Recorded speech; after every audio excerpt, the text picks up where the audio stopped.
Hello friends. तो स्वागत है आप सभी का मेरे इस न्यू यूट्यूब चैनल पर। आज हम पढ़ेंगे कक्षा 9 का अध्याय 1 विज्ञान सब्जेक्ट, जिस चैप्टर का नाम है हमारे आसपास के पदार्थ। अगर आपको ये वीडियो अच्छी लगे तो चैनल को सब्सक्राइब करें और वीडियो को लाइक करें, कमेंट करें और शेयर करें। तो हम बिना देरी किए चैप्टर को शुरू करते हैं। इसमें लिखा हुआ है कि अपने चारों ओर नज़र दौड़ाने पर हमें विभिन्न प्रकार की वस्तुएं नज़र आती है, जिनका आकार, आकृति और बनावट अलग अलग होती है। इस विश्व में प्रत्येक वस्तु जिस सामग्री से बनी होती है उसे वैज्ञानिकों ने पदार्थ नाम दिया। जिस हवा में हम सांस लेते हैं, जो भोजन हम खाते हैं, पत्थर, बादल, तारे, पौधे व पशु, यहाँ तक कि पानी की एक बूंद, रेत का एक कण, ये सभी पदार्थ हैं। ध्यान देने योग्य बात यह भी है कि ऊपर लिखी सभी वस्तुओं का द्रव्यमान और ये कुछ स्थान आयतन घेरती है। ठीक है, अब इस लाइन को हम पूरी समझने की कोशिश करेंगे। जैसा कि इन्होंने कहा है कि हमारे आसपास नज़र दौड़ाने पर, जैसे कि हम अपने चारों ओर देखते हैं तो हमें कई वस्तुएं दिखाई देती है, जैसे पंखा, टीवी, कुर्सी। ये सभी जो है ये सभी पदार्थ है। हवा, गैस, ये गैसें, जो जितनी भी गैसें या हवाएं होती है, वायु, ये सभी एक तरह से पदार्थ हैं। और वैज्ञानिकों ने इन सभी वस्तुओं को पदार्थ नाम दिया है। उन पत्थर, बादल, तारे, पौधे, पशु, पानी की बूंद, रेत, ये सभी पदार्थ हैं। और एक तरह से देखा जाए तो इसकी अगर परिभाषा पूछे तो मतलब इस साधारण भाषा में बोलें तो हम बोल सकते हैं कि वह वस्तु जो द्रव्यमान और आयतन से मिलकर बनती है वह पदार्थ है। द्रव्यमान का मतलब है वजन, कि उस वस्तु में मतलब कितना वजन है, और आयतन यानी कि वो कितना स्थान घेरती है,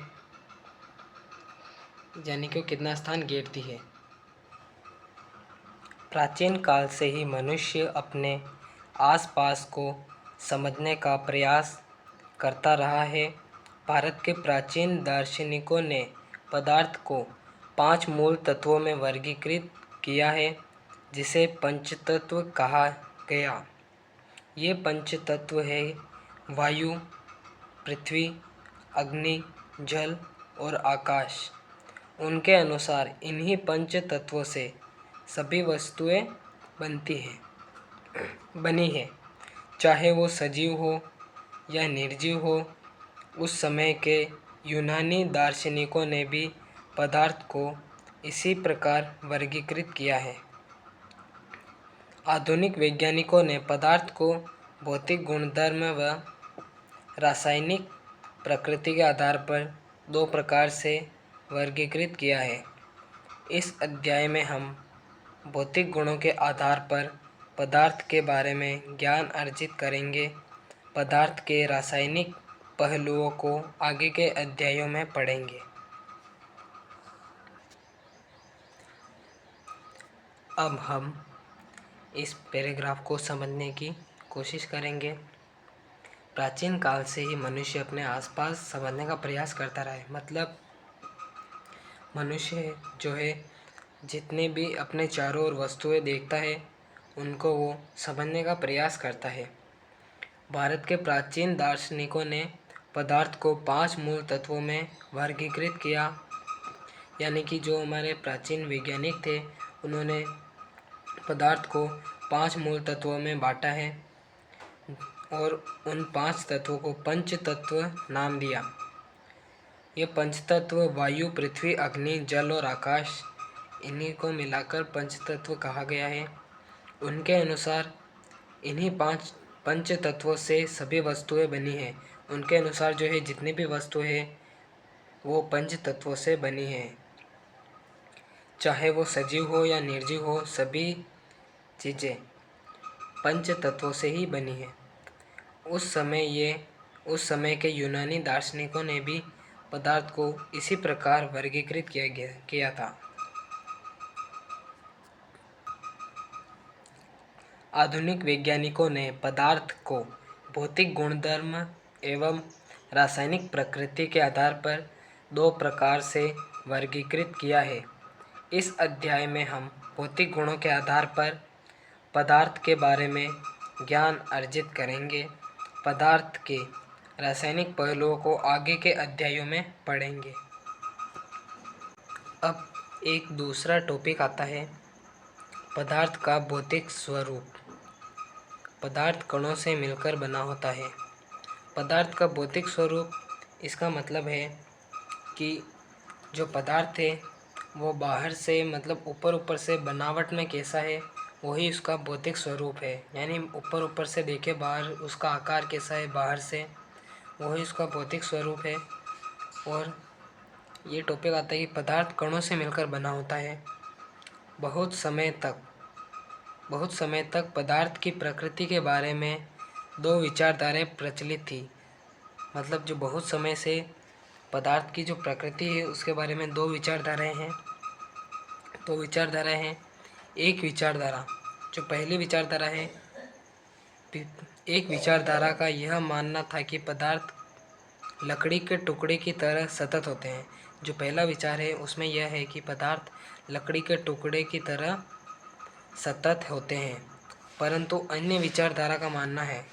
अन्य जो दूसरी विचारधारा का मानना था, वो पदार्थ की रेत की तरह के कणों से मिलकर बने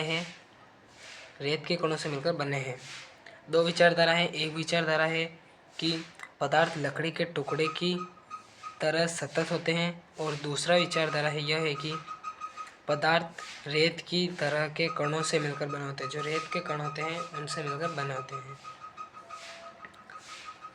आइए एक क्रियाकलाप के द्वारा पदार्थ के स्वरूप के बारे में निर्णय करते हैं कि ये सतत है या कणों से बने हैं।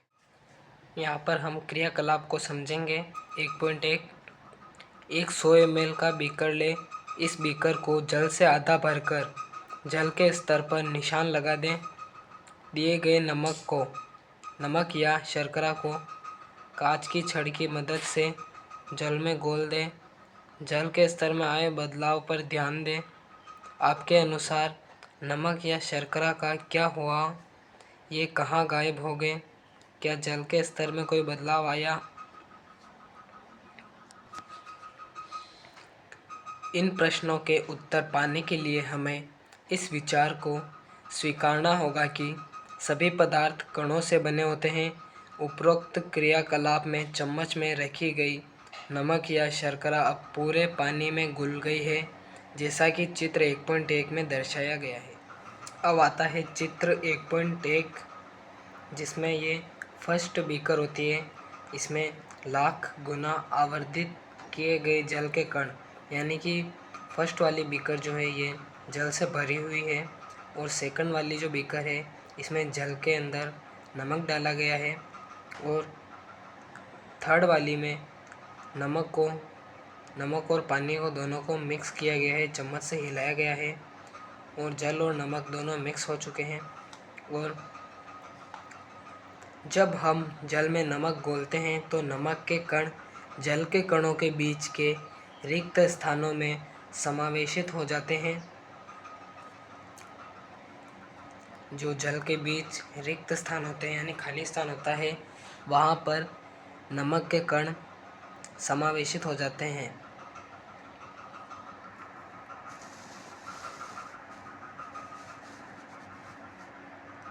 अब अगला टॉपिक आता है, पदार्थ के ये कण कितने छोटे हैं।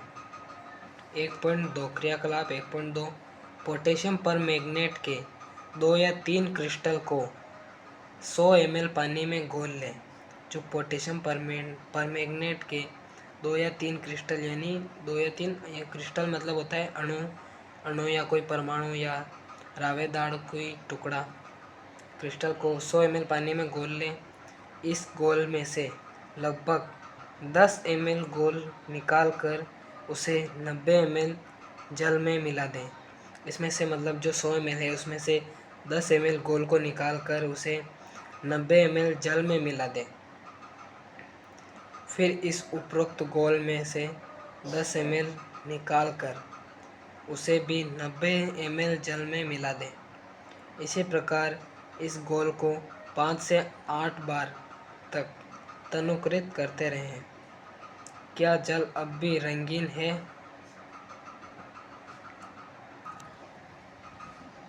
यहाँ पर तनुकृत का अर्थ होता है कि पतला किया हुआ या फिर जिसकी सांद्रता कम कर दी गई हो। यहाँ पर चित्र के द्वारा दिखाया गया है कि ये 100 ml जल है और फिर इसके अंदर पोटेशियम परमैंगनेट के 2 या 3 कण डाले जाते हैं और फिर इसमें से इसका घोल बनाकर फिर इसमें से 10 ml बाहर निकालकर फिर आगे के 100 ml वाले में डाला जाता है। फिर इससे 10 ml निकालकर फिर इसमें, फिर इसका, फिर इसमें, ऐसे फिर गहरे गुलाबी से धीरे धीरे यह हल्का होता जाता है। अनुमान लगाइए कि पदार्थ के कण कितने छोटे हैं। प्रत्येक बार तनुकृत करने पर घोल का रंग हल्का होता जाता है, फिर भी पानी रंगीन नज़र आता है।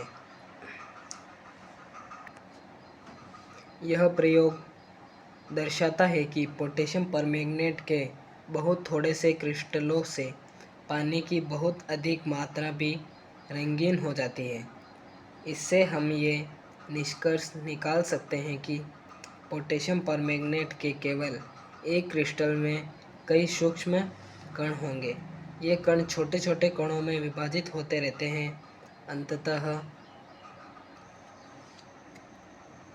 इसमें यह कह रहे हैं कि पोटेशियम परमैंगनेट के बहुत थोड़े कण यानी कुछ मतलब बहुत कम कणों से भी, बहुत कम क्रिस्टलों से भी जो पानी की मात्रा होती है वो जल्दी रंगीन हो जाती है।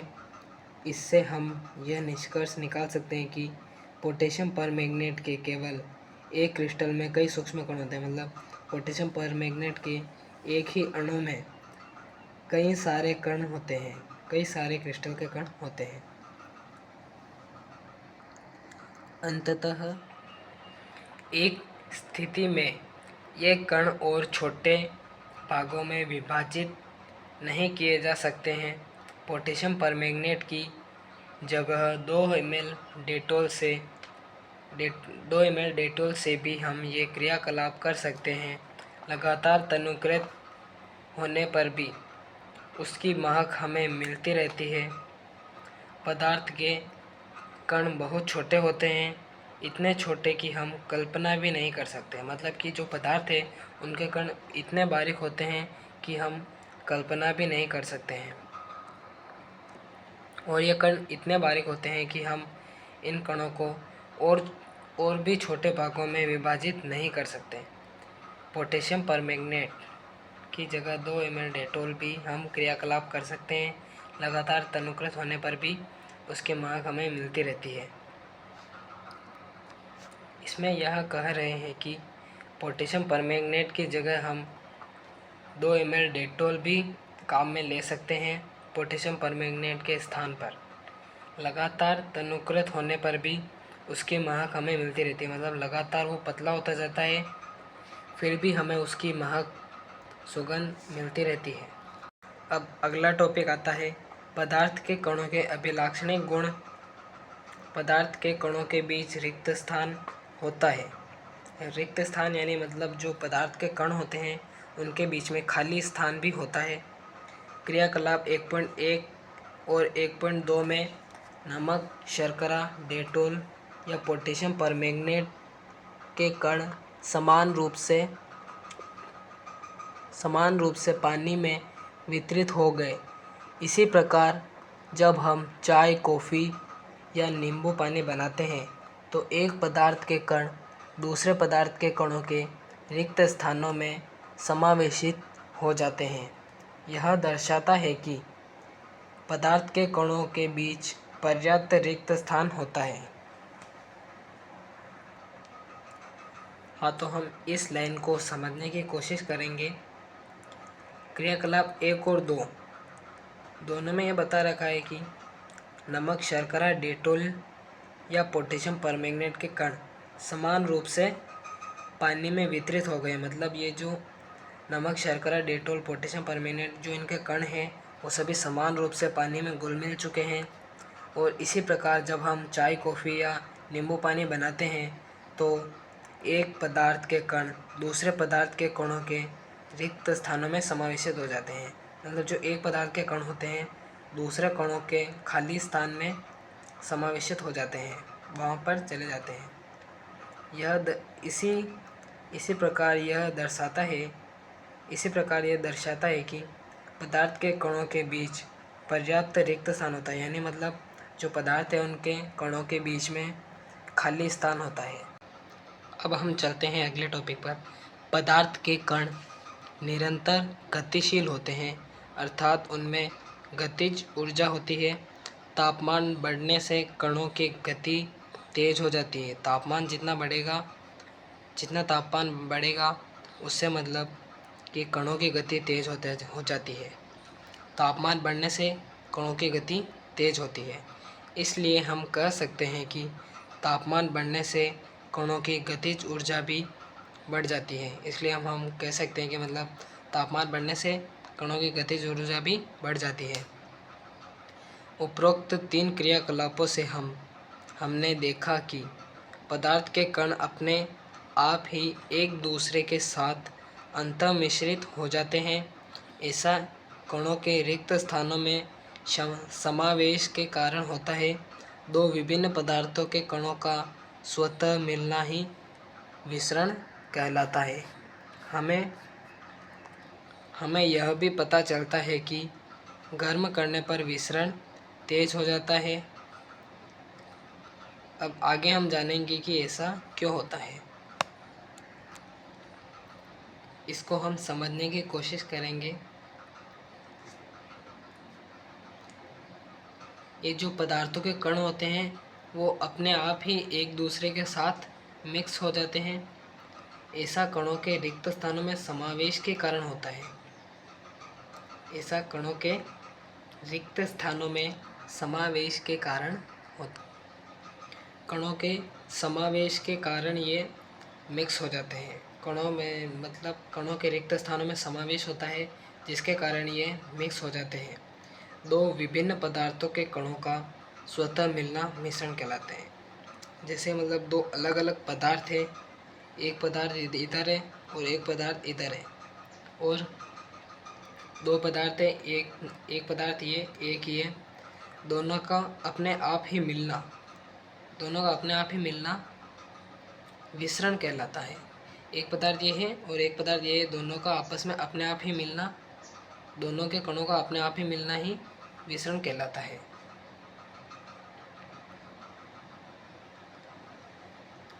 और इससे हमें यह पता चलता है कि गर्म करने पर विसरण तेज हो जाता है। गर्म करने पर विसरण तेज हो जाता है। ऐसा क्यों होता है ये हम आगे जानेंगे। हाँ, तो दोस्तों अब अगला टॉपिक आता है पदार्थ के कण एक दूसरे को आकर्षित करते हैं। क्रियाकलाप 1.6 इस खेल को एक मैदान में खेलें। आगे बताए गए ढंग के 4 समूह बनाकर मानव श्रृंखला बनाएं। पहला समूह बिहू नर्तकों की तरह एक दूसरे के पीछे कसकर पकड़ें। ये सारे क्रियाकलाप हैं जो कि इसमें ये आप ही पढ़ लें, खुद से पढ़ें, इसमें समझने जैसा कुछ नहीं है। और आगे बढ़ते हैं। और यहाँ पर एक प्रश्न पूछा हुआ है कि निम्नलिखित में से कौन से पदार्थ हैं। यहाँ पर कुर्सी ये पदार्थ है, वायु पदार्थ है, स्नेह पदार्थ नहीं है, गंध ये भी पदार्थ नहीं है, ये पदार्थ है, घृणा ये पदार्थ नहीं है, बादाम पदार्थ है, विचार पदार्थ नहीं है, शीत ये भी पदार्थ नहीं है। शीतल पेय ये पदार्थ है। इत्र की सुगंध ये भी पदार्थ है।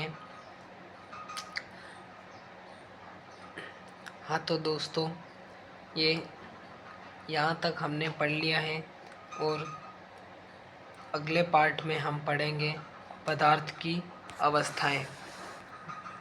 और अगले पार्ट में हम पदार्थ की अवस्थाएं पढ़ेंगे। और ये पार्ट अगर आपको अच्छा लगा हो तो वीडियो को लाइक करें, कमेंट करें, शेयर करें और आगे ऐसी ही वीडियो की जानकारी पाने के लिए चैनल को सब्सक्राइब करें ताकि पहली वीडियो आते ही आपके नोटिफिकेशन आ जाए। धन्यवाद।